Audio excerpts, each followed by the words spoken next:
Today's episode of The Watch is brought to you by RuPaul's Drag Race Vegas Review. This episode is brought to you by VH1's RuPaul's Drag Race Vegas Review. RuPaul is opening a live Las Vegas residency.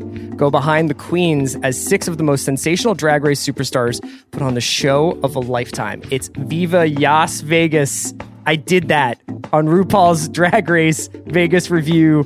New series premieres Friday, August 21st, 8, 7 Central, only on VH1. I need support staff to clear the room. Stand up and walk, now. Hello and welcome to The Watch. My name is Chris Ryan. I am an editor at TheRinger.com. On the other line is this guy named Andy Greenwald, but we got to get right to this, Andy. Before we started recording, as we were just starting recording, we're going to talk about Lovecraft Country today. Misha Green, the showrunner of Lovecraft Country, is on the show today. We're also doing Summer of Dove, Part 3. Who gives a shit? Stop the presses. Kaya McMullen is back after a week in the wilderness. And when I say in the wilderness, I mean it.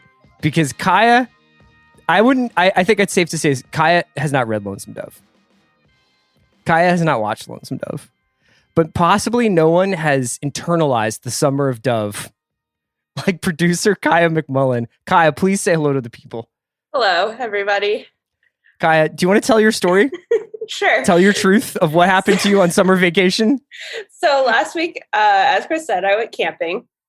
And the very first night, my boyfriend and I were camping. And the very first night, we cooked some dinner. It was great. We cleaned everything up. We went to bed. And I fell fast asleep immediately. And then at around 3:30 in the morning, I heard a large crash and a pop. And then something like scurrying by our tent. So my boyfriend goes out first to investigate. He's like, oh no. The new bottle of tequila that we just bought and had yet to open is on the ground, broken. That was the popping noise. And then he's looking around and then he shines his flashlight into the bushes and he sees a pair of eyes staring back at him. And he's like, there's some eyes, like, get out of the tent. Like, this is the time we pause to say that donations in memory of Kaya's boyfriend, we can provide. You could just send Kaya bottles of tequila too. She accepts that, apparently. Yeah, we never made that up. And so I get out of the tent and I'm like, there's no eyes. What are you talking about? And then I too see the eyes and I'm like, okay, that's probably a bear. So we like walk away. We panic a little bit. We walk away from the campsite. Wait. I'm sorry. We're gonna cut you off for 1 second here.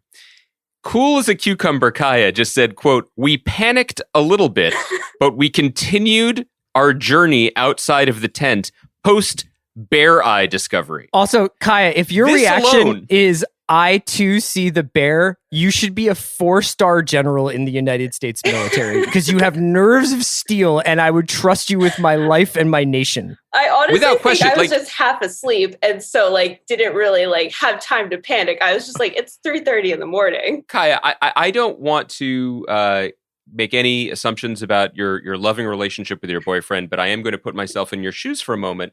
And even if I loved him as much as you love your boyfriend, the moment he exited the tent, what happens. You know what I mean? Like, there are people who make choices in life, and some of these choices result in becoming bear food. And this is just the way it is. And for you to be like, the only thing I can do now is to go out and corroborate his lived experience of being menaced by a bear.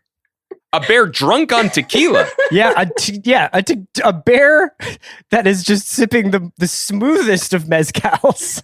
And Kaya, you guys are young. We need you in the world. Chris and I are old rangers. You know what I mean? We got one push to Montana maybe left in us. Well, the bravery doesn't stop there though. So Kaya, finish the story. Okay, so we panic a little bit. We leave the campsite, and when we leave the campsite, of course, the bear is like, hell yeah. It's dinner time. Yeah. So he comes back into the campsite and we're kind of pacing around. The car keys are in the tent. We can't sit in the car. Jesus Christ. This is so much like the pilot to Lovecraft Country too, by the Why way. Didn't just you take the keys? Couple particulars. I wasn't sure when I left the tent that there was a bear out there. You said you saw eyes staring back at you. After I left the tent is when I saw the eyes. And then I didn't want to go back towards the bear, back into the tent, and then get the keys. I'm trying to think of a version of events in which I am in a tent in the woods, and no matter what it may be, I hear someone or something enter the tent, begin to toss things around, and think, I'll go check it out. But whatever it is, I'm sure I'm staying here. I mean, unless it was like Spuds MacKenzie and a whole crew from an 80s beer commercial ready to throw you an impromptu party, you got to get the keys. Well, it was 3:30 in the morning. But yeah, so then eventually we paced around a little bit, and then I was like, okay, well, we can't like let the bear have our campsite. Again, this is incredible visionary Yes, leadership. Not only would I let... I would let the bear have the car, campsite Kaya. now. That's not your campsite. He was like, if I drink the tequila, it's my campsite. You didn't see that sign going in. Well, but okay, this is not my first experience with a bear either. Like I've camped many times before. I've come across bears before, and they're scared of you. They are. And so what I did is we had a flashlight. No, thank God. they've never met us, Kaya. Bears have never met Chris Ryan nor me. They're not scared of all of us, but please go on. And I remember like from, way back when somewhere, it's like, if you're trying to scare away an animal, you have to like make yourself seem bigger than the animal. So I got up on top of a post with a flashlight and I just yelled at it. I said, "Get out of here." And he paused, he looked at me, and I yelled some more, and then he just trotted back into the forest. There was a moment when you locked eyes with a bear? Yeah, that was And she said, and you said, "Get out of here." I said, "Get." Get? So Get. I don't want to make... You are a character in Lonesome Dove. So I don't want to make everything about Larry McMurtry novels, but one thing that happens less in Lonesome Dove and more in the sequels and prequels is that characters who have encounters with the Comanche Nation gain Comanche names. And I think that from now on, you are no longer Kaya McMullen, you are Keys in the Tent McMullen. I like Tequila Bear. Tequila Bear is better. Bear, yeah. Shattered Tequila McMullen. Like we need to That workshop works. this, but you are a member of a living tribe of some kind. Wow. And we revere you. Thank you. I can't. Thank you. Like I was coming into this, like we were going to chat about last week a little bit, because like Kaya, I mostly took the week off. Some who heard me in the Jake Johnson interview would argue that I fully took the week off. But I was going to say, like, when Chris and I sometimes chat, and like maybe a highlight was that my wife and I got away from our family for like our children for like 20 minutes to taste some wine. Where did you put the kids? You were in the trunk. You... The bear was watching them. we just tossed the keys to the bear. We're like, keep it running. You stared down wild nature. I didn't know what else I was supposed Everyone to do. in Lonesome Dove is scared of bears. Like that is across all 4 books. Even the Comanches are scared of bears, not Kaya. This is unbelievable stuff. Well, the thing is, though, is that there's like multiple types of bears. And on the West Coast, you have like brown bears and black bears. And then on like East Coast, and I think in the Midwest, you have grizzly bears. And if it had been a grizzly bear, I would not have tried to stare it down. But At 3:30 in the morning, it's just a bear. Honestly, like we're not doing a exactly. And I wanted to we're go not back to zoologists. sleep, and I wanted my campsite back. So you took it back and you continued. Yeah. So to then camp? the bear left. We threw the cooler and the box of food in the car. We went back down and laid back down in the tent. I had like a lot of adrenaline coursing through me. So it took me like an hour to fall back asleep. And yeah, that was it. Kaya, your Kaya, you plasma went must back? be pure Ambien. How the fuck did you go back to sleep that night? How did you go back to the tent? It's the bear's campground. Bear's gone. The bear's gone. Do you think the bear isn't coming back? Like, do you Well, think the now the bear food's went in back the to the car. other Well, no, bears? because Kaya said, "Get." And the food is in the car now. There was nothing in the campsite for him to want anymore. That bear is definitely in the backseat of your car. Joining us now on the other line is the bear. Like, do you think the bear went back to its bear community and was like, "Stay away. There's a human drunk on tequila who will stare at you." This is why Kaya doesn't participate in the video Zooms with us, even now when we're recording, because were we to look her in the eye, we would abandon this show. Because she's also wearing a full bear skin. It's true. It's very Yes. good. Wow. Well, this was the highlight of our summer. Congratulations to you and to your boyfriend who remains alive. Yeah. Thanks to you. Yeah. I'm just happy And, to be alive. Still sad about the tequila though. It's a brand new bottle. It's very telling about how much time I have spent in my apartment or like going to pick up food at restaurants and that being the extent of my life for the last 6 months, that this is the coolest thing I've heard. Like, this is easily the most exciting thing that's happened to anyone I know in the last 5 months. Easily. It was exciting for me too. Exciting and frightening. Guys, Kai, welcome back. Thank guys, nature is healing. Like it's all happening. Greenwald, hi, how are you? How do we do a show after that? I feel alive now. Wow. Let's start talking about Lovecraft Country, because today we have Misha Green, who's the showrunner of Lovecraft on. Great. I did an interview with her last week. The show premiered last night on HBO's many platforms, many platforms of HBO. It's been a long time coming. It's been several years in the development, and even I think this pilot, if I read this correctly, was shot back in 2018. Yes. So just a little, because, I like to make everything about me, much like I did when I inserted myself into Kaya's bear narrative. Funny little thing that overlap here is that the director of the pilot, who did a phenomenal job, Jan Demange, was originally attached to be the director of the Briar Patch pilot and chose to do Lovecraft Country instead. Did an amazing job, but it was all happening at the same time. That was all set to happen in the summer. Late summer of 2018, and my show's already done, and his is just starting. Yeah, and Jan Demange, he has done some pretty sick stuff like White Boy Rick and 71, which is a movie that I thought was quite good. Great movie. And does a great job on Lovecraft, on the premiere episode of Lovecraft. What an interesting and wild ride this show is, and I think it's definitely I'm locked in. I'm locked in for a couple of reasons. One, I thought there was just a ton to chew on. Like, it felt like a very stimulating hour of television. There's a lot of times you'll watch TV and you'll just kind of feel your attention wandering, or you'll feel yourself sort of subconsciously reaching for your phone. And the only reason I was reaching for my phone during Lovecraft was to cross-reference times when I thought I was picking up on a reference. So, because it's a very metatextual show that's drawing from a lot of different sources. People have pointed out the homage to Gordon Parks' photography that happens in a few of the scenes. There's the James Baldwin speech. They're intermixing, somewhat anachronistic music into the soundtrack. But I just wanted to get your sort of broad stroke points, and we can kind of then get into the nitty gritty of the episode.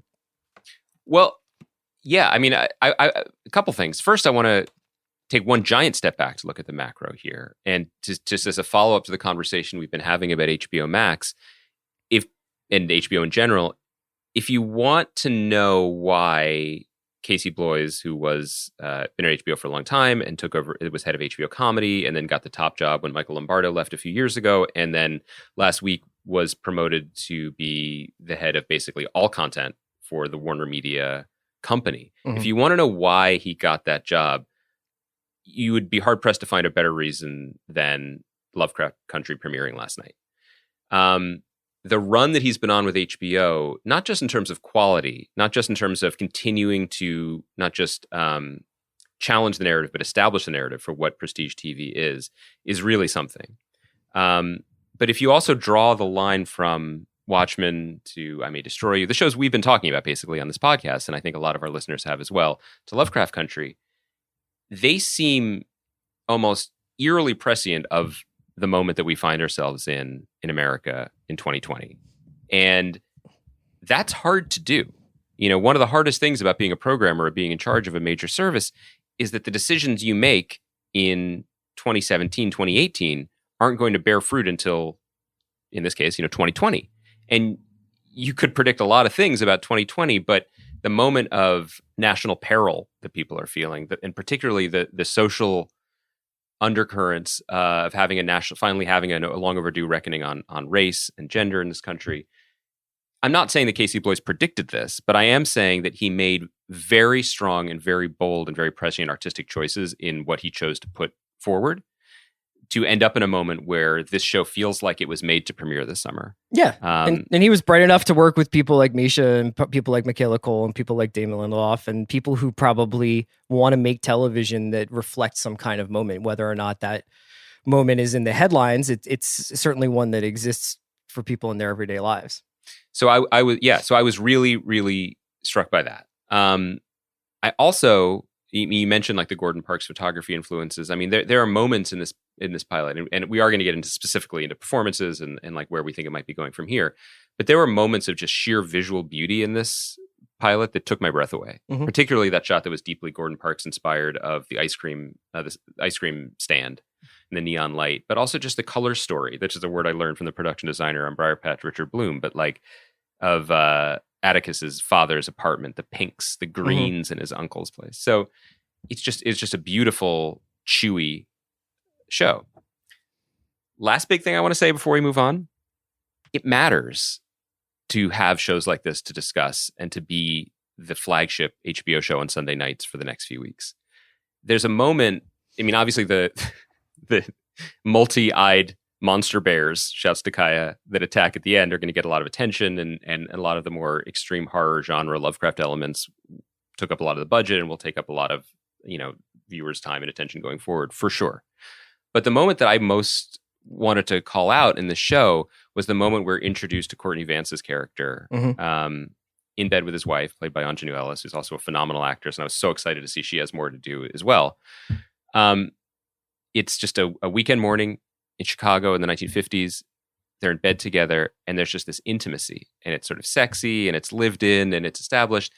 And you have to point out that, like, very, very rarely are Black actors or Black characters in the forefront of a story to the point where they can have a scene like that, where that there's enough room or real estate for not even the lead characters in the show, but the strong supporting characters to be completely lived in, realized, romantic, sexual, emotional, complicated people. And just thinking about like how much narrative, how much representation we've been robbed of for years by not allowing that to be at the fore, and how it does matter, and how you see people in the world when you get to see them live full lives fictionally. And this is I sound really heavy, I guess, when I'm talking about this for a show that features, a racist Massachusetts sheriff turning into some kind of werewolf. Yeah, right.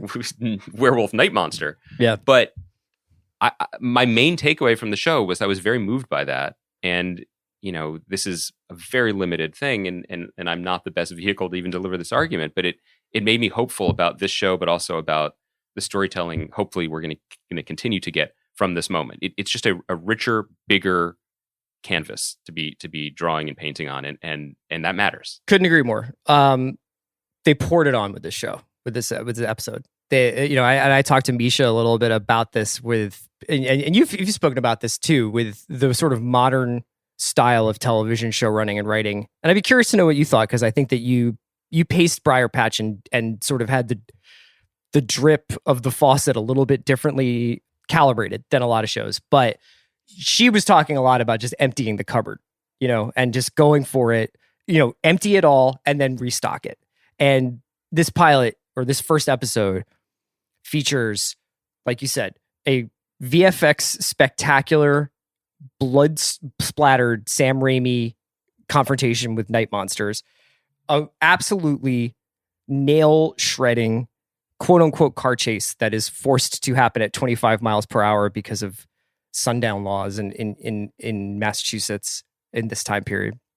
A daydream, psychedelic, War of the Worlds sci-fi vision that our protagonist has at the beginning of the episode. Featuring Jackie Robinson hitting a tentacle monster in the claw mouth with a baseball bat. A sort of self-consciously golden age Hollywood backlottish recreation of Chicago in the 50s and the blues music scene, and the idea of Black life happening, organically and freely in this one neighborhood. And I just thought, like, you can't ever say that you were bored by this show. I thought, like, I really liked this show quite a bit. I would say that I could understand why some people might be like, the tonal shifts are really abrupt, and that it moves so quickly in a way, because it has that propulsion of a road trip narrative. Sometimes I think it moves in and out of scenes before you can really get your hands around what's happening. But in a weird way, I think that is a really good recipe for success, because what it does is, I've already watched this show cumulatively, this episode, 2.25 times. Like to go back over and be like, what did I miss in that scene? What did he take from the apartment? What did he say to her? What records did they pull up? And it's that immediate kind of training yourself to look for these nooks and crannies of the plot that I think usually breed obsessive fandom in people. Yeah, I agree with that. And I also think that for a bunch of, low grade criticism that I could bring up, it's worth saying like, wait, do I really want that though? So for example, You're talking about throwing everything in the kitchen sink in a pilot. I would rather go pedal to the metal, or at least to 25 miles per hour in the pilot, and get us to what the show is going to be, rather than Perry Mason it, and start with Atticus at war, and then more in Chicago, and then eventually get to literally the road trip, the place that seems to be Lovecraft Country. Now, the casualties of that is a little bit of pilotitis in the sense that you can feel there was some re-editing, rejiggering. That happens to everything, every pilot. So that some questions get yada yada. Like we meet Letitia, Journey Smollett-Bell's character, and she's, it's really exciting when she shows up on screen and she's lit like a superhero. She arrives, she sings a blues number with her sister, and she talks about moving in and going to work at a department store. And then the next time we see her, she's getting in the car for the road trip. And I'm like, why is that happening? Mm-hmm. Do I ultimately care that much? No, I want to get her in the car. But there were like little jumps and leaps like that that cause you to scratch your head. But these are not fatal flaws. This is let's get moving. It's a show that has to get somewhere. What did you think of the tension, the juxtaposition rather, of the real horror of being Black in America, and especially at this time, and especially on the road, and basically trying to fact check this guidebook that George has created that helps people know where to stay, where to eat, etc. Mm-hmm. So that very, very real horror juxtaposed with the almost like unthinkable horror erupting out of the ground or coming down out of the trees or flying out of the forest that we saw. I mean, I think that's the tightrope walk that Misha has undertaken. And you definitely can't judge it on one episode. And it's the kind of tricky balancing act that's going to take multiple episodes. There, in some of the advanced reviews, which have been very, very, very positive. People who have seen more episodes than we have. I've only seen the pilot. There was one review in Variety that basically said it isn't until the 5th episode that they begin to have more of a parity between them. Mm-hmm. It's really hard. I think that for me, the shooting the lived experience of Black life in the 50s as a horror movie was more viscerally terrifying and effective than multi-eyed werebeasts. So I was going to ask you, like, you're already not a horror person. Do you mind, like, would you almost prefer it's almost like gory splatter the way it was at the end of this episode of Lovecraft? Or do you prefer it to be closer to like Alien, where it's just creeping dread and it feels a little bit more like in the shadows rather than exploding through a house and people erupting, and their bodies changing and stuff? Yeah, I mean, it's not going to be a surprise to anyone who listens to this to hear me say I prefer less is more. Mm-hmm. But I'm curious, because the thing that was interesting and in some ways really provocative about the end of the pilot is that it has this awful, I was going to say impossibly tense, but not impossible, just tense situation where the entrenched white power in this place has our Black leads at gunpoint on the ground, and they can do anything to them. And it is a real reality-based horror show. And then the great equalizer of extra dimensional terror leaps in, and suddenly they're all cowering in the dark together. Doesn't work out so well for all of them. But I guess my question as the episode's going forward is, what does that equalizing terror, that there's something even bigger that we all have to be scared of, what does that have to say about the way America conducts itself? Mm-hmm. What is the connection there? I'm curious about that. There's no way to answer it. Instead, I guess I prefer to sort of pivot back to the beginning and just say to look at the leads and to look at Uncle George and look at Atticus as the types of protagonists we rarely see, which is, the John Carter from Mars stuff is very intentionally placed and worthwhile, that like John Carter got to have an adventure, and John Carter was a Confederate soldier. So why can't someone who looks like Atticus who loves these books and loves these stories. Why doesn't he get to have an adventure? Well, now he does. So that in and of itself is really interesting to me. The overlaying, like needle dropping, literally of James Baldwin is intense. Yeah. These are giant crossbeams to lay in the foundation of whatever you're building. And has it earned them? I don't know. That's not for me to say yet. It's certainly not after one episode. I think that there's something very pulp and very true to the genre to just be wildly, explosively provocative. Yes. In all directions. And so in that sense, it's very true to the genre that it wants to be in. Yeah. And that genre is something I have a lot of time for, obviously. And I felt like, you mentioned a little bit before about this run of shows that HBO has kind of had that have kind of entertained us since the fall. And I was actually just very excited to know that for the next, 2.5 months, I'm going to have this on Sunday night to kind of look forward to and get excited about and then talk about the next day. Did you want to say one more thing about this before we move on? Yeah, just look, Courtney Vance, one of our great actors. It's so great to see him in this role, a very different type of role than we last saw him in, a lot of us. And we're certainly in this podcast, we haven't raved about him since he was Johnny Cochran in the OJ miniseries, the Ryan Murphy American Crime Story. I just want to call myself out on something here, which is that when he calls his wife and says, "Next time I'm going to bring you with me," I was like, yeah, I saw this when it was called McBain. I mean, that is literally like building a boat and calling it Live Forever. Sure. And so, you see the leads of the show, Journey Smollett and Jonathan Majors, fighting off these demons or whatever. You're like, well, they're not really in peril because they're the stars of the show. But I was like, Uncle George, sorry to say, but I think this is going to be your last guidebook trip. And really what I was doing was just falling into the same stereotypes that I would love to fight against, or at least champion those that fight against, right? Like it's very intentional in the Simpsons bit about McBain. The McBain's partner is the only black person in the fictional movie within The Simpsons because he's going to die before it's over. Right. And here I am playing right into it. But no, on this show, what Misha Green and her co-conspirators are saying is, no, in this show, Uncle George is alive. Right. And that makes it more interesting and more complicated. And Hippolyta's going to have her own business. And maybe we'll see more of his daughter's comic strip and stop assuming things have to go the way they've always gone before. And I kind of appreciated that, even that self-gut check. Absolutely. So before we get into my interview with Misha, was there anything else from pop culture this weekend that you wanted to chat about? Did you hear about the time our producer fought off a bear? Yeah. I just kind of want to... I don't think the Ken Burns documentary about that moment has been completed yet, so we could wait for that to air on PBS.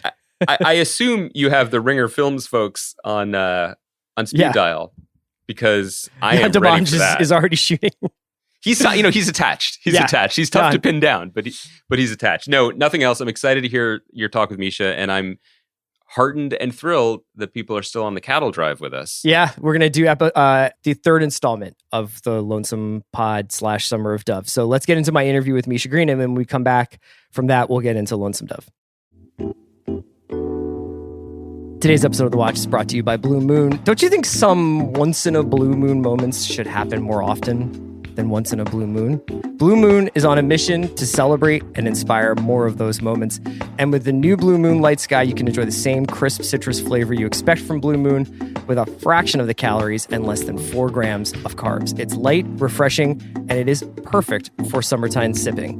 Blue Moon is crafted with a one-of-a-kind appearance and taste. It is unfiltered, producing a creamy texture that's subtly sweet, and it's brewed with Valencia orange for a bright, refreshing twist of citrus. It's full-bodied and full-flavored with a smooth finish unlike any other, best garnished with the signature orange wheel to accentuate its natural citrus aromas. The next time you are out with friends or just enjoying a night in, reach for a Blue Moon. It's the beer you can enjoy every day. You can have Blue Moon delivered by going to get.bluemoonbeer.com and finding delivery options near you. Blue Moon, reach for the moon, celebrate responsibly. Blue Moon Brewing Company, Golden, Colorado, ALE. So happy to be joined by Misha Green, the mind behind Lovecraft Country, which is on HBO Now. Not HBO Now, the service. It's on HBO Now. Sometimes you get confused by all the HBOs. Misha, what's up? How you doing? I'm good. I want to talk to you about the first episode because I love the first episode, but I rarely get a chance to talk to somebody about the first episode after other people have gotten a chance to see it. So we can get a little bit more detailed about what happens in it. But you must have, I know from experience talking to other folks, when they finally get to the point where the episode is ready, is up and out, and everybody has seen it, you've probably seen this thing 1,006 times, right? In different times too. Yes. Are you sick of it? Was it, or do you feel like you're ready for it to see it new because everybody else is going to see it? You know, it's a dual thing. I'm so sick of it. So sick of every detail in it. So sick of looking at these actors' faces a million trillion times. And then I also find myself being like, I'll be in my house and I'll be like, I could just watch the first episode again. That would be great. So it's definitely a roller coaster ride of like, you know, you're going through so much with it, but then you also have so many thoughts about it and you're just like, oh my God. And then people see it and they bring all their thoughts, which is the best part. And you're just like, oh my God, you saw that. Oh my God, that's not what I intended there at all, but I like that, what you're thinking it is. Now we're recording this on Wednesday. It's going to be going, you know, obviously we'll be running the episode on Monday. Are your plan as of now? Are you going to be logged on for this one? Are you going to be looking at the mentions for this one? Or do you need to go into like a secure location and just enjoy it with some friends and family? Nah, I'm definitely going to be logged on. Yeah, I'm sure you'll get some hashtags out of it. I'm sure there's going to be some friends and family. Yeah. I love the people watching at home. That's right. Is there parts of the first episode that, because I have my 5-6 favorite moments I wanted to talk to you about, but I was wondering if maybe after all of these runs through on post and adding, you know, VFX and making little cuts here and there as everybody does with these episodes, have you ever like a personal favorite moment of the episode? Personal favorite moment that I like, maybe like to the viewer's eye, you wouldn't know that was something you were like, we did it, we got it there. I hope the viewers would see it too. Yeah, I mean, I think the opening, I just think that was such a challenge. I think that the opening for me was a thing we had. It's the treatise of the episode, the show, the series. So to get that right, to really understand it was exciting for me. So every time I hear the Jackie Robinson story voiceover come in and then Jackie Robinson, I was just supposed to say I'm spoiling things, but this is going to be after. Yeah. Let it rip. And every time Jackie slices through that monster and those fireworks play, that to me is, I'm just like, yes. Yes. That is I don't know if you are a podcast host in your other life, but you should be, because that is a great segue to my first moment I wanted to talk about, which is the opening sort of dream sequence that the Tick is having. And that seems like an amazingly complicated sequence to pull off, because if it goes wrong, it goes really wrong. Am I right? Yeah. It does. Yeah. But, you know, hopefully no one feels like it went wrong. It's exciting for me because we wanted to open big. I wanted to open big, and I wanted you to come in right away and be like, whatever you're thinking is happening in this show, let it go. Because we're going crazy, we're going bananas. And that's what it feels like for me when I watch that. And then to know that it's kind of 2 minutes of Easter eggs that over watching the season, over the course of a season, people will pick up those Easter eggs from his dream is exciting to me too, for people to come back to that. Yeah, I can see the screenshots on Reddit already of just being like, see, there. But the thing I wanted to ask you, so it's taking place essentially in Atticus's mind where he's having this dream. He's asleep in the back of a bus while he's reading Edgar Rice Burroughs. I was wondering, one of the things that actually touched me about that scene is I remember more when I was younger, but I even now still, I'll sometimes dream myself into fiction that I'm reading. You know, I'll dream myself into pieces of writing, and especially around his age, that's such like a formative time. I was curious whether or not you ever had such a connection to a writer or a book that you ever dreamed yourself into their stories or would dream about their stories. I feel like all the books I read, I discovered this thing about myself and my brain. I can't have caffeine after 5 p.m. because if I have caffeine after 5 p.m., all of my dreams go wild. And so anything I consume, I'm in it. So when I was a kid and, you know, I would just drink soda all the time and then I'd be reading it and I'd go to sleep with nightmares literally the entire time. And it was great because it helped form that imagination, but it was also crazy if you think about like I've been reading a lot of studies about how the brain doesn't know the difference between the real stuff and the imagined stuff you imagine. I'm like, so I experienced it when I was a kid, and all of that horror and the werewolf coming out of the toilet, which is fucking crazy. So all the time. I like that you're blaming Big Soda and not Stephen King. No, I feel like it was like the soda is making my brain synapses fire. Stephen King's just making the world come alive. Well, that actually, again, leads into the second moment I want to talk about, which is when Atticus and George are hanging out in George's sort of garage office, and Atticus brings the book down off the shelf. And I really, really loved the letter reading scene, because for me, it's so cool when you have your POV character and the person that you're going to be spending all this time with, but there's still this added layer of mystery to this person. You don't know all this stuff about them, and you can see it in Courtney B. Vance's acting, where he's just kind of like turned away, but to camera, and he's saying, oh God, I didn't want him to think this. But the coolest thing about this scene, the stuff I loved the most, was the misreading of different words, and the misinterpretation of different words: sacred, secret, own, and even then Arkham and Artem. Damn, that must be fun to play around with. Do you guys get like a Scrabble board out and start messing around with that? Like, where was that? How did that come about? Well, that came from Matt's novel. He was already doing it from the novel. And we just, I too love things like that. Mystery. I love characters who you're like, are you on the up and up? Are you not on the up and up? What's going on here? And I think that, at the end of the day as well, our show genre and all those layers, it's still a family drama.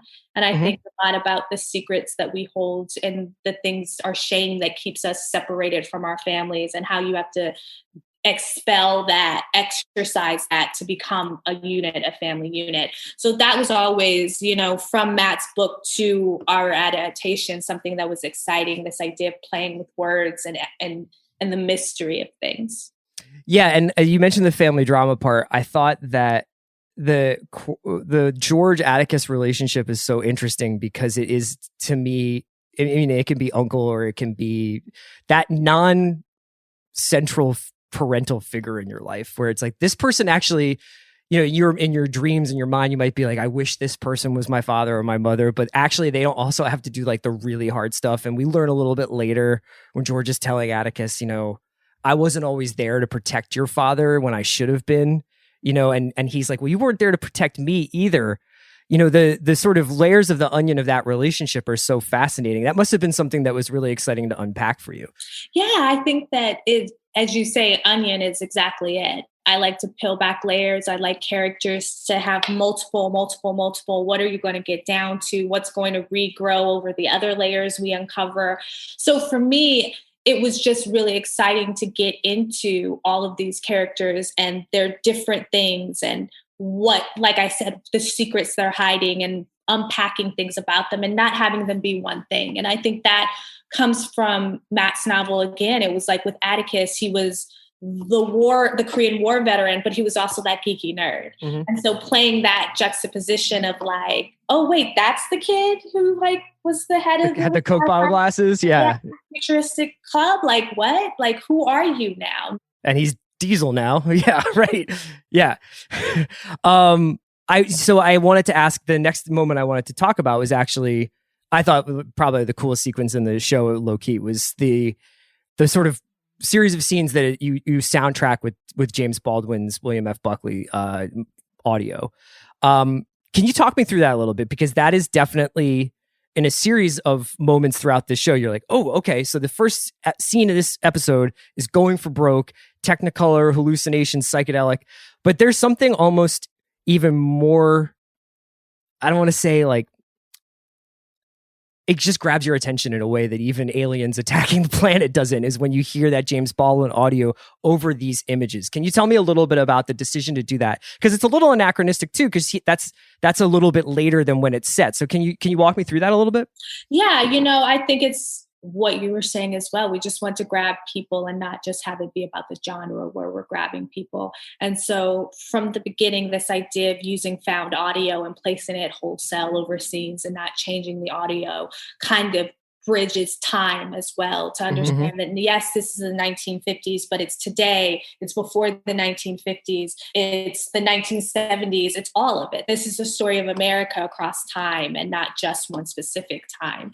And so to do that, we wanted to bring in all of this found audio from different eras. You know, we use a Nike commercial, we use Baldwin, we use all these different things to kind of evoke an understanding that this is out of time and out of place, which also, you know, speaks to the show and what the show does with genre and going cross genres and all that as well.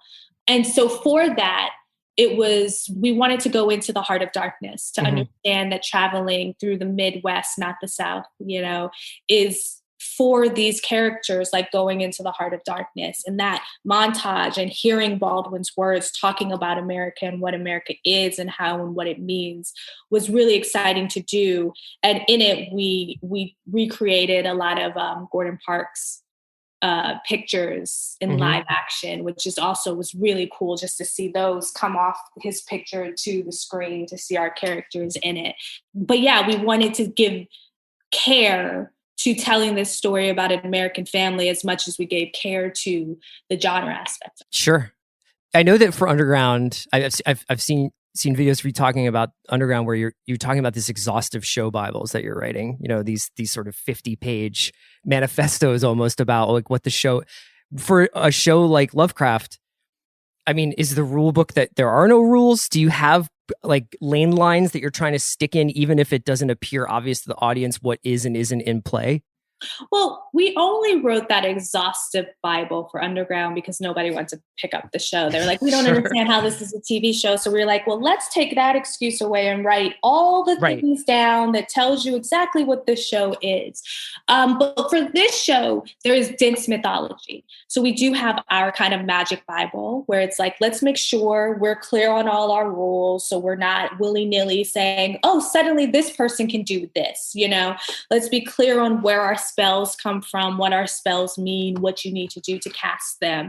So we have that very extensive spell Bible, which is, it's just so weird when you see it starting to come together because we also have a language expert who's creating this language of Adam. And you're just like, wow, we're just created a whole new language just for this show. That's insane. But it's also, Doesn't that though get back to like drinking too much soda and reading it though? Like you get back to that almost original creative impulse that you have when you're a kid.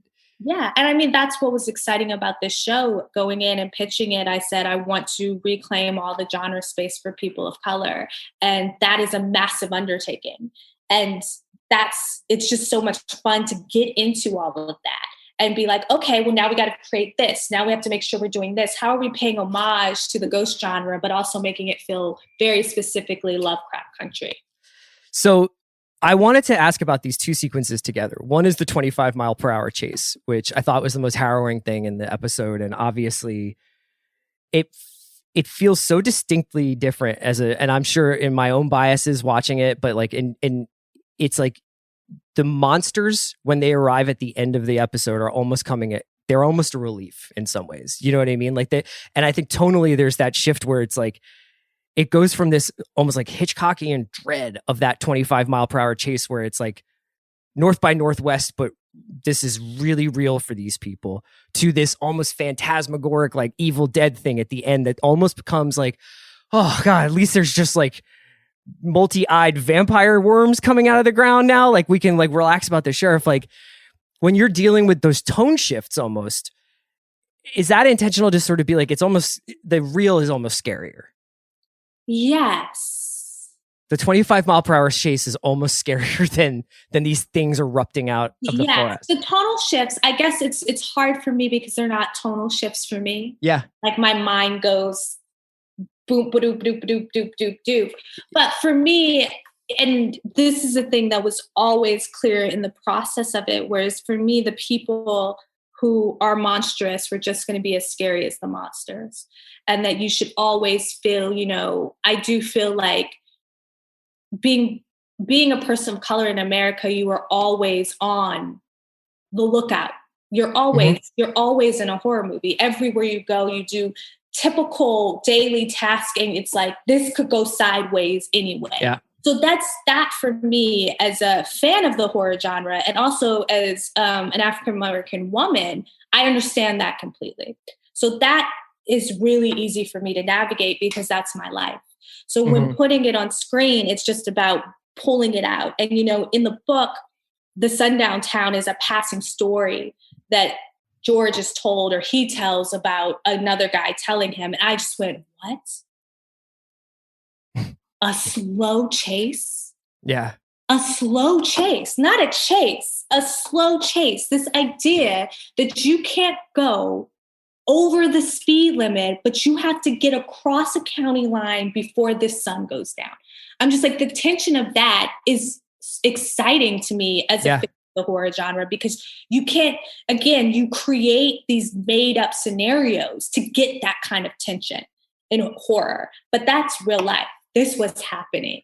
And so for me, it's like that sequence, I was like, I want to make sure that sequence is long and terrifying.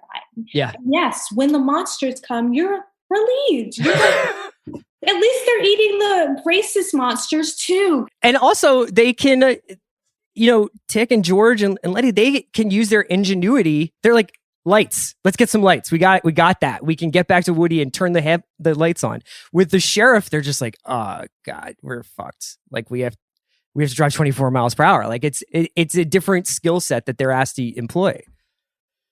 Let me get to my last one, which is the last scene, because I'm curious for you when you've got the whiteboard up or you've got all the index cards on the wall, how much you want to show in the first episode, because this first episode, it starts out in fifth gear and we're so in this world after that first dream sequence. And then the last scene is almost as beguiling and almost as strange and almost as different from the rest of the episode. So for you, when you're sort of pacing out a season and pacing out an episode, how much do you want to show of the wider world that we're about to see in the season when you get to that last episode? And how many conversations did you have about, like, how many people should they meet? How far up to the door do they get? How do they get to the door? Do they just see the house? Like, what was the conversation about? Like, okay, this is the end of the first episode.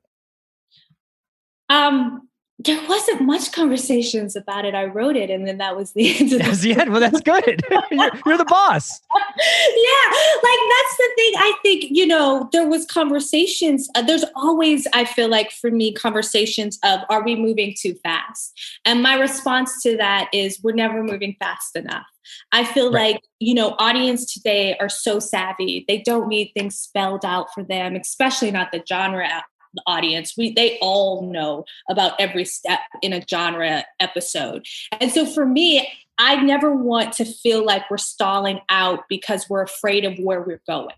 I feel like if we're never afraid of where we're going, if we know that we can always drink a Coke and create something, imagine something, then let's go for it. Let's push, because there's versions of this show that could have been, the whole Artem trip, the entire 10 episodes. But for me, I was like, we're going every place. And what is going to anchor us is this family and these characters that we love, which is going to allow us to go to every place. And that's what's exciting to me in the context of, doing something different, doing something that doesn't feel like anything else on TV, is always feeling like you in the episode being like, what the fuck could they possibly do next? Right. It's that they emptied the cupboards in this one. So what else do they even have in there? Right. And then when you find that's the wild thing. So do you think that if this was a different time, or, I mean, is there a version of this show, like you're saying, like where you'd be like, well, okay, let's pace ourselves. And maybe the first monster thing happens in episode 3 or the first, I mean, obviously you're going to want to see some monsters, but there was never any conversation about, like, let's drag this out. Nah. Not for me, at least. There's no version of Lovecraft Country that I would have written that would be dragging it out. Because again, I just like to eat story. I like to go. I did the same on Underground, where it was like they're off the plantation by episode 3, and they're like, "But wait, I don't understand. They're planning this." I'm like, "Nope, we're going. We're doing it. We're moving." And so for me, there was no version of Lovecraft Country that didn't set out to be incredibly, incredibly ambitious and reclaim all genres, sci-fi, Right. horror, the mystery story, all of those things in the first 10 episodes, and then push beyond that for seasons going. Well, I'm so impressed with the first episode. You really got me hooked, and really, you should be proud of what you did. So, thank you so much for joining us today on The Watch. Appreciate it. Had fun. All right, thanks to Misha Green for joining me on The Watch this week, and it was cool to hear her break down that first episode. All right, Andy, let's get into Summer of Dove Part 3. So we've been modeling these conversations around the narrative structure of the CBS miniseries. So this episode of our pod will go up into the end of episode 3 of the miniseries. Chapter-wise in the book, what is that about? It's a little smeary because it jumps a bunch of stuff around. Yeah. It's not an even division into quarters, but basically chapter 90. Yeah, it's chapter 90. So this takes us up to chapter 90 in the book, but there's a little bit of moving and shaking going on with how the miniseries depicts things versus how the book handles things. Andy and I wanted to talk about 2 specific things here, but we were going to do it through characters. So the 2 people we wanted to talk about from the book and from the show today are Clara, who's portrayed by Angelica Houston in the miniseries, and Dietz, who is portrayed by Danny Glover, and are 2 of the most beloved characters, I would say, not only in the novel, but in maybe even in the series itself. So, Andy, explain how you wanted to, because you had a good idea about like how you wanted to sort of juxtapose these 2 characters. Yeah, so I want to talk about Clara first, but the thing that I wanted to say is just to point out again how Larry McMurtry breaks every single rule that you're ever taught about fiction writing, or every single rule that even casual readers of fiction might believe matter, even if they haven't ever put it into words. And the reason I say this is because there's an argument to be made that Clara Allen is the best character in the book. There's an argument to be made that she is the strongest character in the book, the main character of the book, in a sort of a shadow way. I would definitely say that the treatment of Kara, like the treatment he gives her, Yeah. I don't mean treatment like as in behavioral. I mean like the way he portrays her is the most psychologically in-depth portrait of a character in the novel, and frankly, like maybe among all the books I've read. Yes, and in my mass market brick paperback edition, she appears for the first time on page 647. Yeah, so that's outrageous. Let's talk a little bit about the structure of this book, because this is a good way of getting into it. I think for a lot of the novel, there are these dual tracks of the Hat Creek cattle drive, and then there's the sort of the 2 lines converging, where it's July and Elmira and Roscoe sort of meandering their way towards this cattle drive and the intersection, and then the splitting apart. And as you're reading along, and I think another character I want to talk about today is Elmira. I think that it takes a while to train your brain to not be rewarded for these 2 paths immediately. Because when you get to this third part, they don't intersect the way that you think that they are. Not at all. And they don't, quote unquote, pay off the way I think we're taught to expect parallel storylines to pay off. Something that McMurtry believes in very much, I think, is, all writers do, cause and effect. But I think he also believes that there is a cost for every action, that there is a recoil for every rifle shot, if you will. And one of the things that Lonesome Dove does that's so compelling, I think, to a lot of people, us included, is that it teaches you how to read it as you're reading it. Mm-hmm. And so you adventure with Gus and Call for 600 pages. And, you see things you've never seen before, and you experience things. And in some ways, you're distracted by the delight of Newt seeing these things for the first time as you are. But the thing that you're not keeping track of is the other side of the ledger, which is that to adventure, to range away, means that there's something back that you're leaving behind. And it's certainly not Lonesome Dove, which is a dried up hole, basically. Mm-hmm. It's the well that they don't finish digging. What they've spent their lives rangering away from is life, as most people live it. And I think Clara, more than any other character, represents that. she has lived a life, and a rich and deeply painful life at that. A life that McMurtry just it's just dazzling the way he psychologically submerges us into it. Yeah, her domestic life, so to speak, is as wild as the cattle drive. I mean, even the way that McMurtry describes it, her flowers getting destroyed by these sharp winds coming off the plains of Nebraska.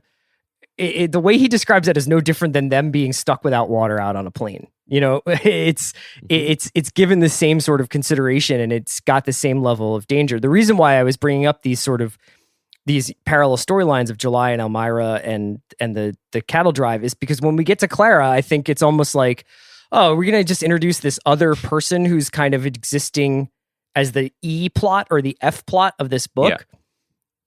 And this is why novels are fucking amazing, man.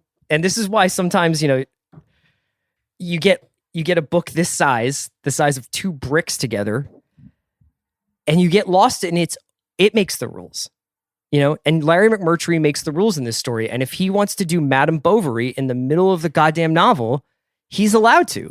And when you start to get 3 or 4 or 5 pages into the Clara section of this book, you realize, oh, I'm about to go deep, deep, deep down this hole with this person. Like, this is who this book is about Clara in a lot of ways. And that is almost unfathomable as like a writer to just imagine the balls it takes to do that, to have that saved up and just have Clara mentioned 15 times over the course of the novel, but seemingly like kind of as this memory that Gus can't shake, you know, because he goes to the springs where they've had their date and he's like, this is where I want to be, you know, like this is where I was last happy, and he's tearing up.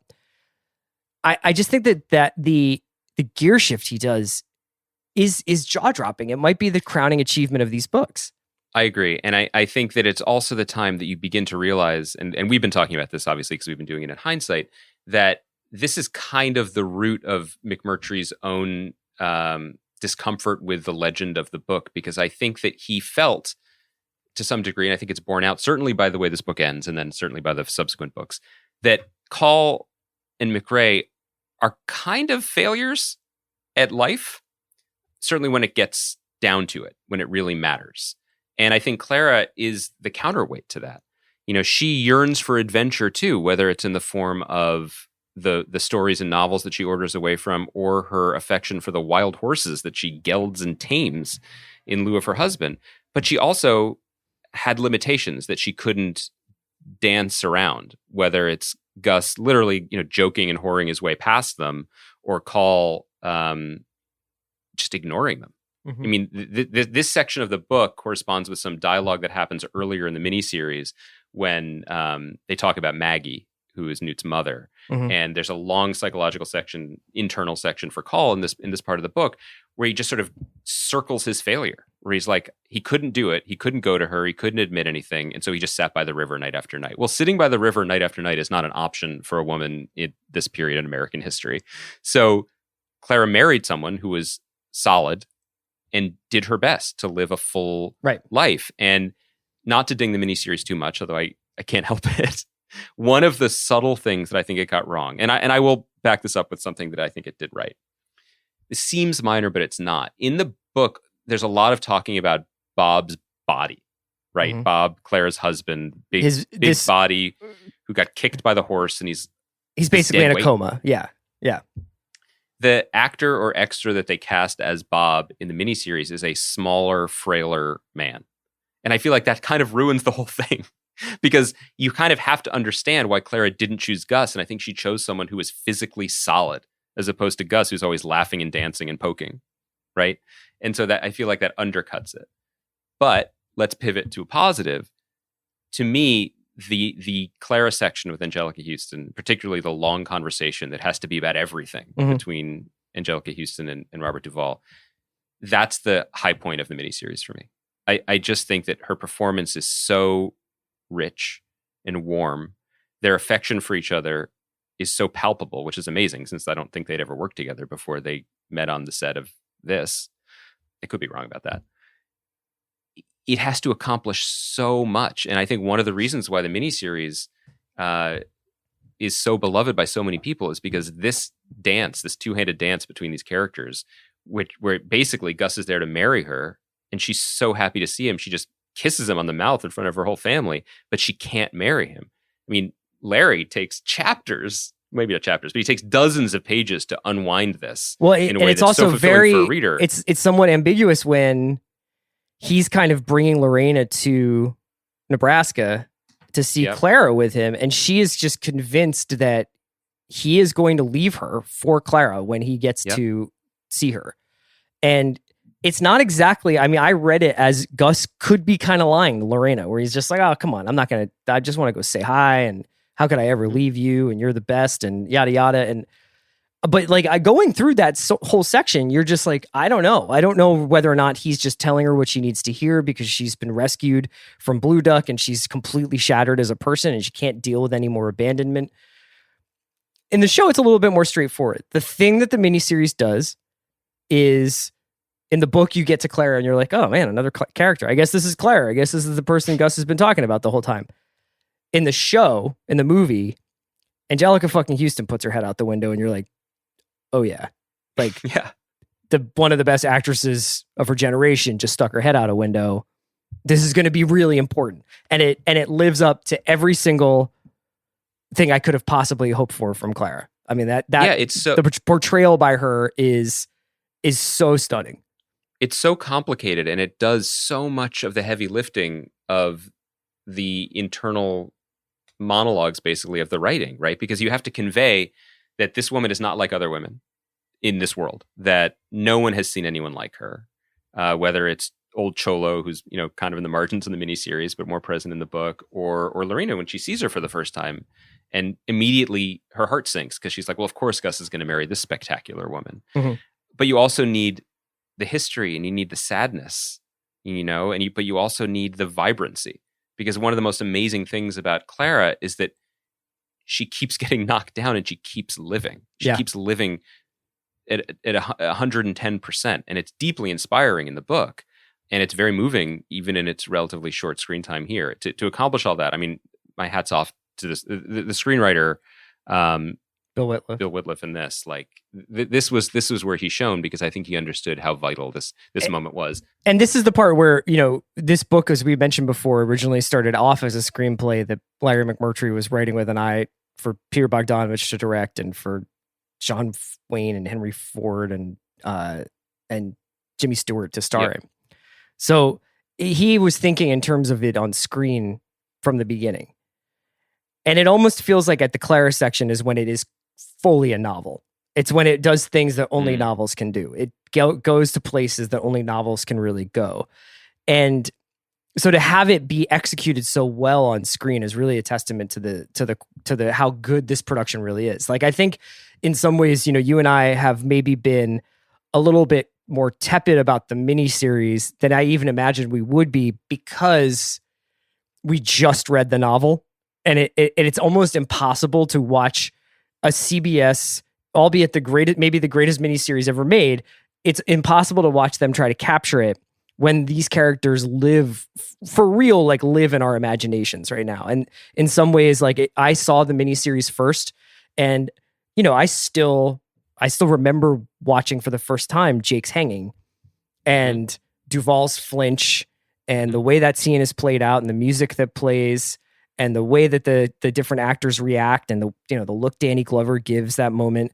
And that to me was how I saw it in my mind. Mm-hmm. But for a lot of this book, I have my personal relationship to this story, and I'm sure you do too, and these characters, that just is like a little bit different than the way that the miniseries portrays it.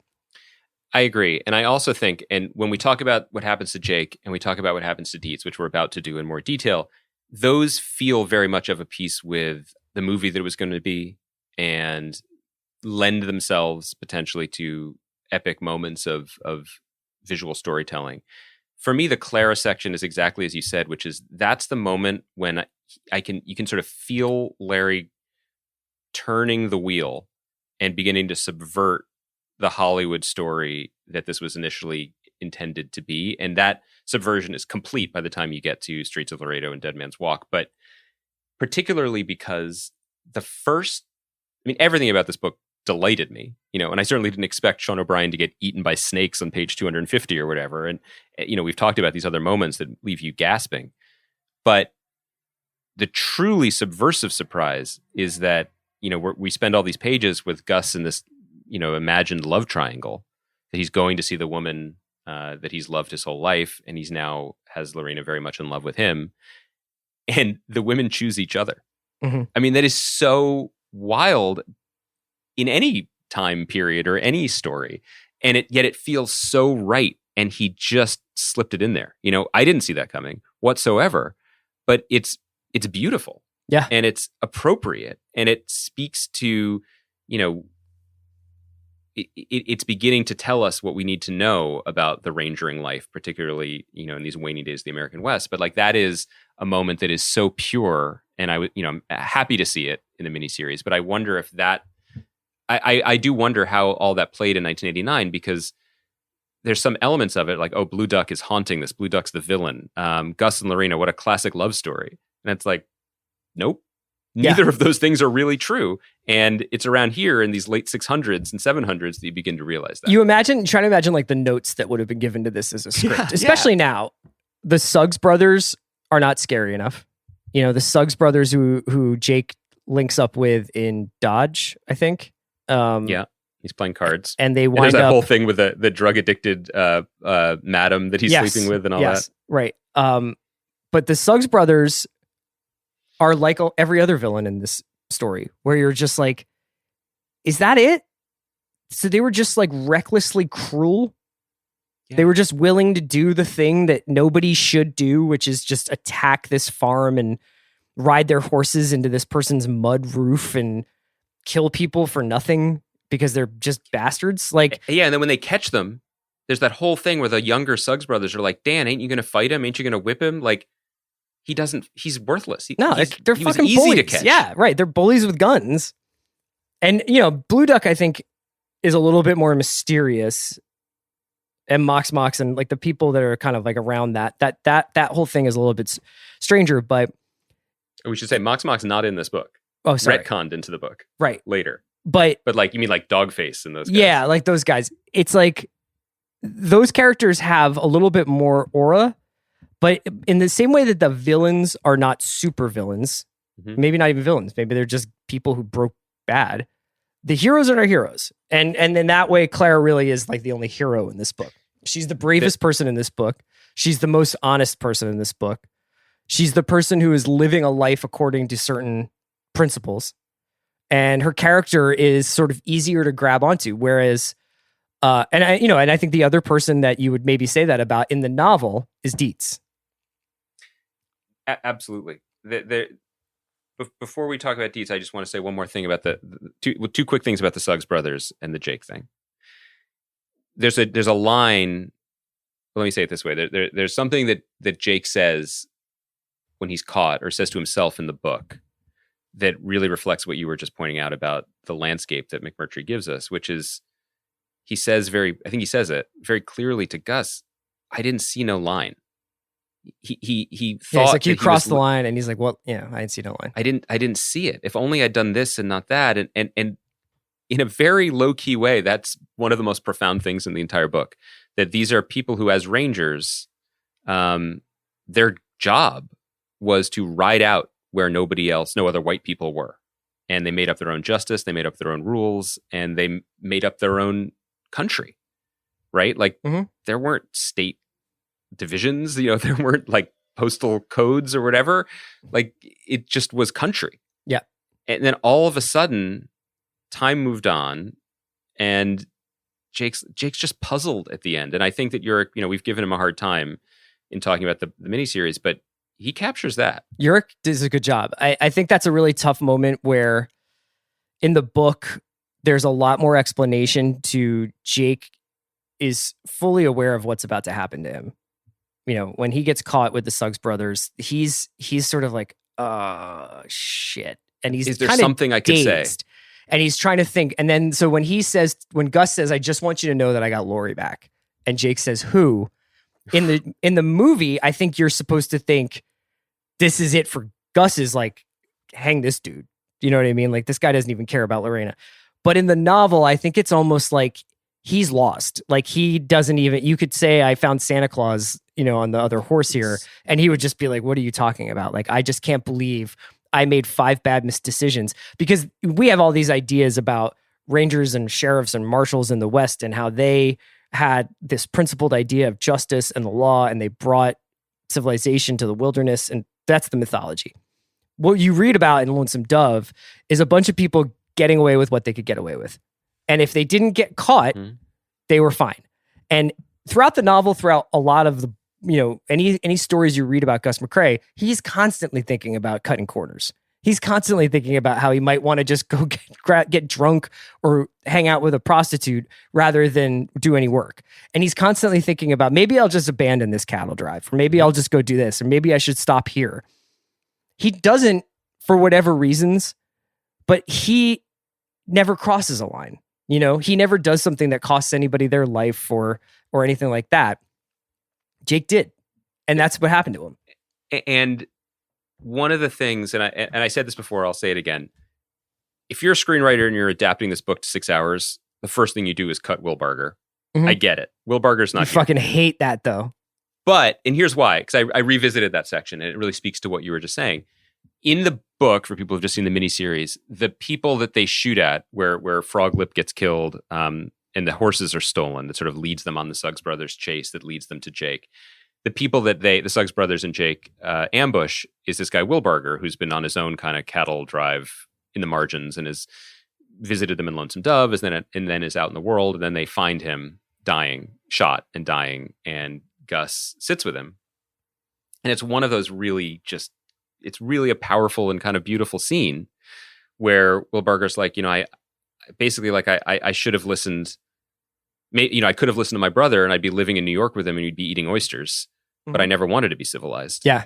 And so when I know I made a choice, and it's that same thing about making choices, I didn't want to be civilized. That world exists. I mean, the Edith Wharton novels happened at this time too, just in a completely different universe. And Will Barger was a guy who was like, no, I want to live free and die, I guess, to sort of subvert the motto.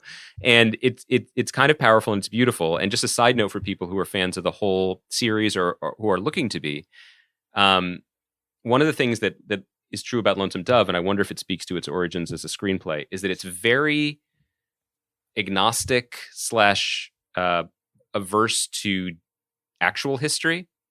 Dietz, and we're going to talk about Dietz in a second, is inspired, if not completely ripped off of a real man named Bo Zickard, who is the scout for a cattle farmer named Charlie Goodnight, who shows up at the end of this book very briefly. And the only but is real one of the characters person.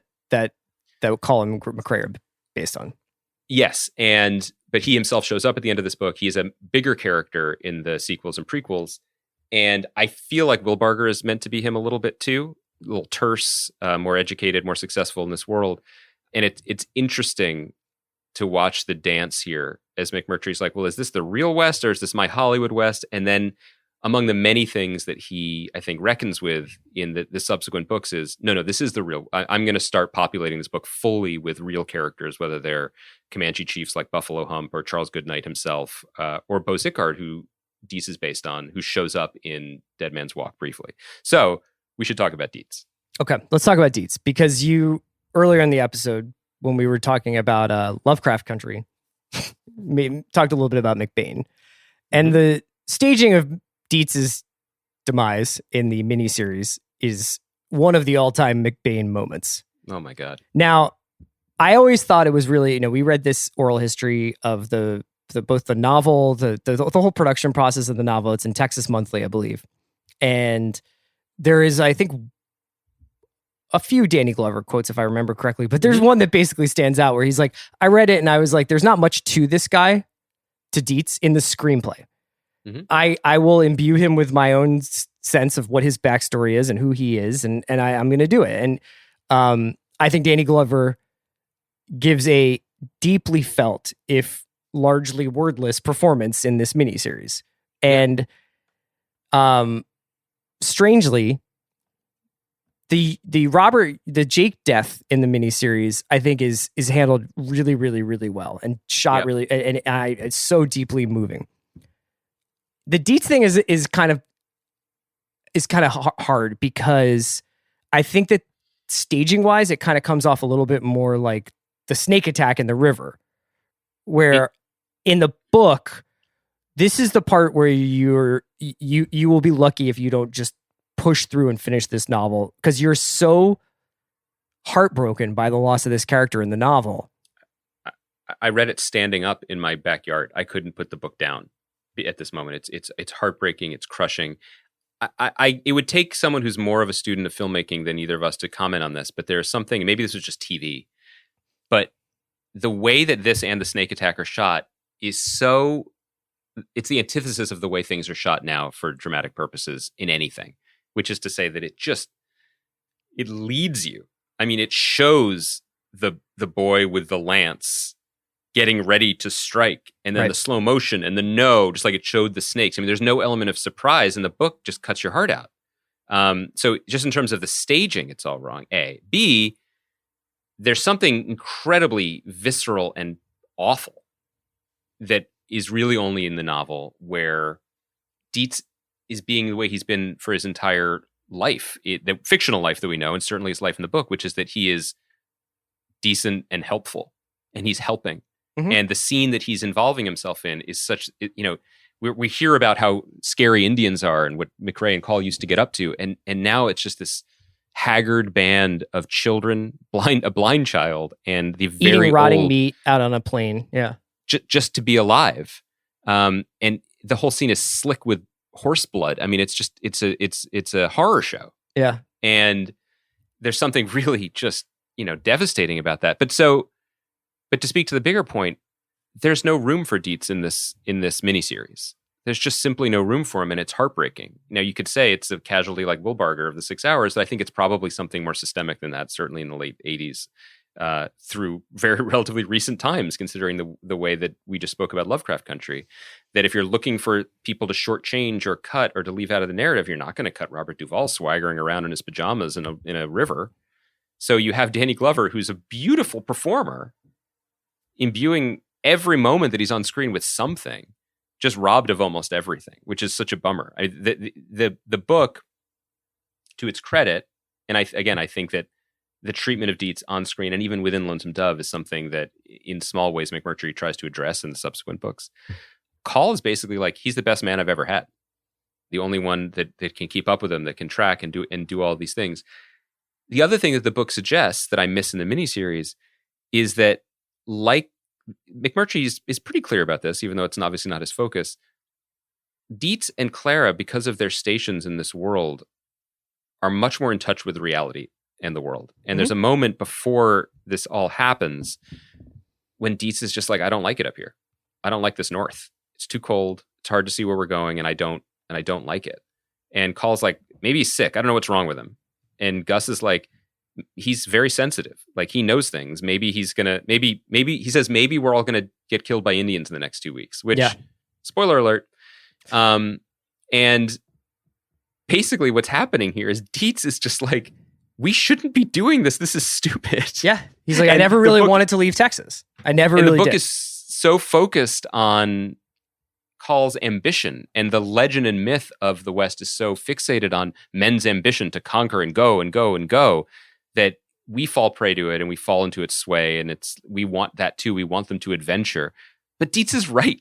They shouldn't have done this, Yeah. And but the other thing that's interesting is, like, I really take your point about Dietz being marginalized in the adaptation.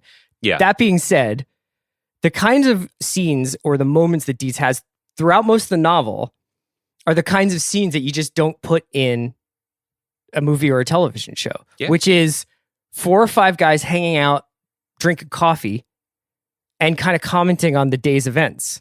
And he and PI are kind of like this Greek chorus for their journey. And he offers a certain point of view, and PI and Dish and, Jasper, all these guys are kind of commenting on this. But for the most part, Dietz is just incredibly, like you said, helpful. He's a scout.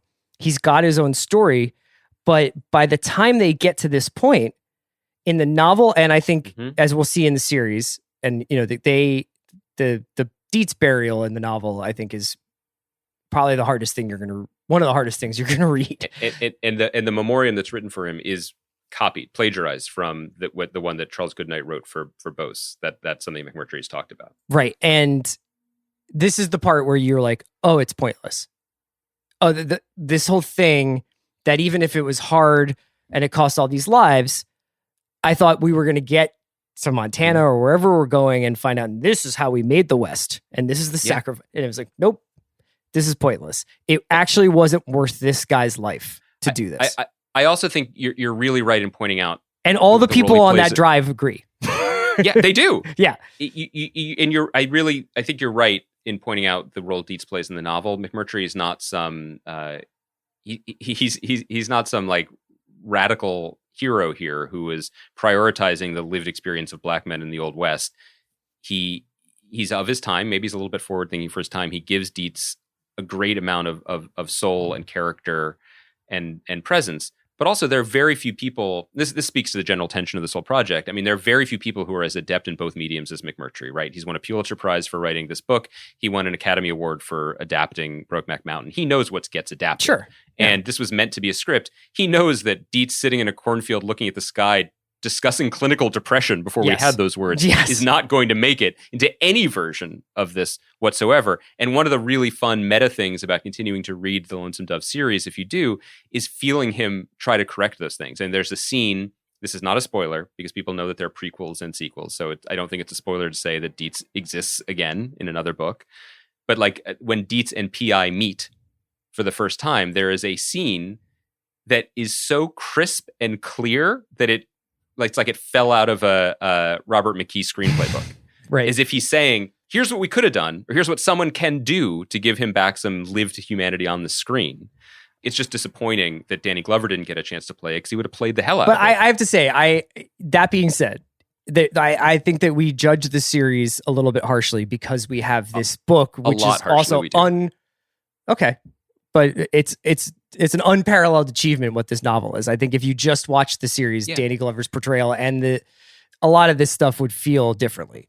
I think that the reason why we're bashing the miniseries, which is not fair for people who love it, the Clara stuff alone in this and the Jake hanging, I mean, they moved me. I'm not immune to its incredible charms. It's that we're not just criticizing it from the perspective of people who love the book. We're also criticizing it from the perspective of contemporary TV fans who know that now it's possible to do 12 hours instead of 6, or to just richly harvest something like this. I mean, honestly, like there's a worse version of it today. Where you pitch Lonesome Dove as a 3-year adaptation, right? With 30 episodes. They don't leave for the first season. Seriously, there's the Perry Mason version of it. I just don't think you could keep people's attention if you were like, don't worry, in 10 hours, they're going to leave Texas. They're going to go on this cattle drive eventually. That it doesn't really work like that. Anything else you wanted to touch on in this section? I think the next section will be largely about Woodrow and Gus. So I wanted to kind of get a lot of the supporting characters in this one. I guess I sort of want to ask you about Elmira. I mean, I get that's we've had a lot of conversations, the two of us, about Elmira. I think as I was reading it, I was like, what's your read on the Elmira character? What are we supposed to be kind of like learning from this? Is she clinically depressed? Is this, was this a portrait of postpartum depression in a time before we were able to kind of put a name on it? Is she just a lonely, sad person who's unmoored from the world and is like just going to keep chasing her own doom across the plains because she can't be still, which makes her just like all these other people in the book? But she is given so much page and screen time to come to such a sad, brutal ending, which I guess an ending is Lonesome Dove. But like, what did you think? Her ending is much more explicit in the show. I mean, in the book, we see her. We see it. I think for me, it comes back to Clara. I think that Clara is the center of gravity in this book and in this world because she's the only one who sees it plain and calls it as she sees it. There's a moment when Lorena's like, she's not going to be nice to me because of what I am. And Gus is like, no, she will. And she is. She has this seemingly endless reservoir of kindness and empathy for people, even for Elmira when she crosses her path, and she raises her child after that. But she also has no tolerance for the rules of society, as they should be, as someone else's rules. There's a whole passage about this in one of the prequels that I read recently, where it's just basically like, why should she live under societal rules set by men that she would never even meet anyway? And I think that just as Jake is kind of on a certain path, but just isn't cut out for it, and bends, I mean, Elmira just wants to ranger. You know what I mean? Like, she just wants to ranger. That's the metaphor for what all these people want to do, but she can't. And she did a version of it that was incredibly dangerous when she was living as a prostitute, and then did the thing she was quote unquote supposed to do, right? I mean, there's this whole section in this part where Call is like, he probably should have married Maggie. There were a lot of men who wanted to marry Maggie, as if Maggie being Newt's mother, that's her path to legitimacy. Right. Elmira took the path to legitimacy. She married the sheriff of a town. I mean, good job, right? Like, that's a heroic outcome for a woman in 1870 or whatever, but she wouldn't accept it. And so the thing that I love about the book is that McMurtry never judges her. Sure. He lets her ranger and meet, an awful end, again, because it's filmed. It's not in people's heads. She's tougher to parse in the show, I think. I mean, Chris Cooper sells it a lot. I think in Glenn Headley sell it with their performances. Chris Cooper's just so uncomprehending and sad about it that it actually helps you understand. Yeah. How I think in some, I would say in one way, I would say that Chris Cooper's performance as July was a lot more illuminating about that character than the rendition of him in the novel. Like, in some ways, in July, when you're reading July in the novel, you're just like, especially once he gets to Nebraska and is still showing up outside of Elmira's door and just kind of like constantly, I mean, I understand they have a child together, but just always kind of pawing at this idea that Elmira is going to suddenly wake up and be like, yeah, let's go back to Arkansas. It sounds great. He's not built for but the world. It makes a little bit more sense as Chris Cooper. His hangdog look and his dignity is different than the way I had sort of read that. I completely agree, and I think that's another notch in the credit of the miniseries, because the traditional thing you would expect from a character like July is that maybe he's like a different version of Newt, where he starts one way and he learns and he becomes a capable horseman or lawman or sheriff, or he somehow uses the experience to become better. But one of the things that make McMurtry books so incredible and makes him such a keen observer of humanity is that sometimes people don't learn. Mm-hmm. Sometimes they don't get better. That's certainly the case with Call, as we'll see over the next section when we talk about him. But July it doesn't make sense anymore. It's not unlike Dietz saying we shouldn't have come this far north. Once you go where your compass doesn't work anymore, you're kind of lucky to get a job in the side room at Clara's horse farm. You know what I mean? Because everything else you do, you kind of screw up, and he even screws that up to a degree. I know. Well, we can put a cork in it there. So on Thursday, we'll do our last episode. Darn it, Chris, I could talk about this book all day. But what I think we'll do is, like you said, we're going to put all these installments together for a bonus megapod. And then hopefully maybe for that one, we could do any questions you guys had, or we could do a little bit of a mailbag about Dove for that. But yeah, I love talking about Lonesome Dove. We got one more to go. Saddle up. We're almost to the Milk River. We'll be back on Thursday talking Destroy You and I'm sure some other stuff, and we'll have the final installment of Lonesome Dove. Thanks for listening today.